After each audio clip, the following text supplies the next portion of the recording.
జీవితమునకు ఆధారము చేసుకొంటిని.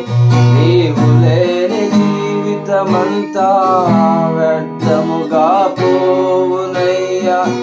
నిన్నే నా జీవితమునకు ఆధారము చేసుకొంటే నీవు లేని జీవితమంతా వ్యర్థముగా పోవునయ్యా.